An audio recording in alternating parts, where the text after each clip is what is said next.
ከኢትዮጵያ ሀገራዊ ምክክር ኮሚሽን ለመላው ኢትዮጵያውያን የተላለፈ መልእክት።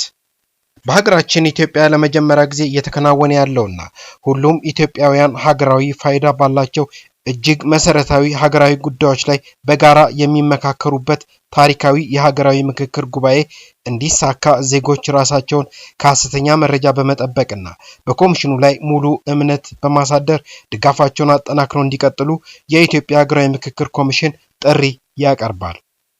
ሐምሌ 8 ቀን 2018 ዓ.ም የተጀመረውን ታሪካዊ የሀገራዊ ምክክር ጉባኤ በተመለከተ አንዳንድ ግለሰቦችና ቡድኖች በማህበራዊ ሚዲያ አውታሮች አማካኝነት ከእውነታ የራቁ መረጃዎችን እያሰራጩ መሆኑን ኮሚሽኑ ደርሶበታል።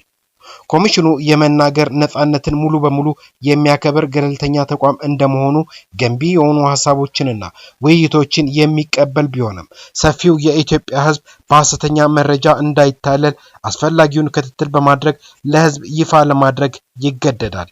ሀገራዊ ምክክሩ የሁሉም ኢትዮጵያውያን ነው። የዚህ ሂደት ስኬት የሚወሰነው ዜጎች በትዕግስት በጥበብና በጋራ የኃላፊነት ስሜት ለመሳተፍ በሚያሳዩት የጋራ ቁርጠኝነት ላይ ነው። ይህም እየተከናወነ ይገኛል። ሂደቱ ተጀመረ እንጂ ውጤቱ ገና ነው። ይህንን ውጤት በትዕግስት መጠበቅ ደግሞ ከመላው የኢትዮጵያ ሕዝብ የሚጠበቅ ይሆናል።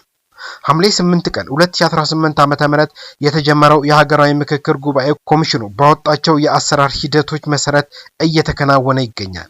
በዚህም መሰረት ባለፉት 4 ቀናት ኮሚሽኑ የጉባኤው ተሳታፊዎች የተጣለባቸውን ትልቅ ሀገራዊ ኃላፊነት በአግባቡ እንዲወጡ እርስ በርስ እንዲተዋወቁ ማድረግን ጨምሮ ለሂደቱ ጠቃሚ በሆኑ የእውቀትና የስነ ልቦና ዝግጅቶች እንዲያደርጉ መደላድሉን ፈጥሯል።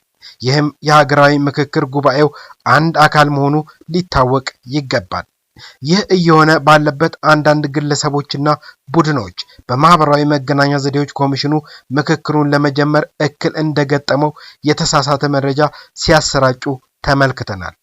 በመሆኑም መሰል የተሳሳቱ መረጃዎች የራሳቸው ዓላማ ባላቸው ግለሰቦችና ቡድኖች ተጠናክረው ሊቀጥሉ ስለሚችሉ ሁሉም ኢትዮጵያዊ በየዕለቱ የሚኖሩ የምክክር ሂደቶችን ኮሚሽኑ ከሚሰጣቸው መግለጫዎችና የምክክሩን ሂደት ለመዘገብ በስፍራው ከተገኙ መገናኛ ብዙሃን ብቻ በመከታተል ራሱን ከተሳሳቱ መረጃዎች በመጠበቅ የምክክሩን ሂደት እንዲደግፍ ኮሚሽኑ ጥሪ ያቀርባል።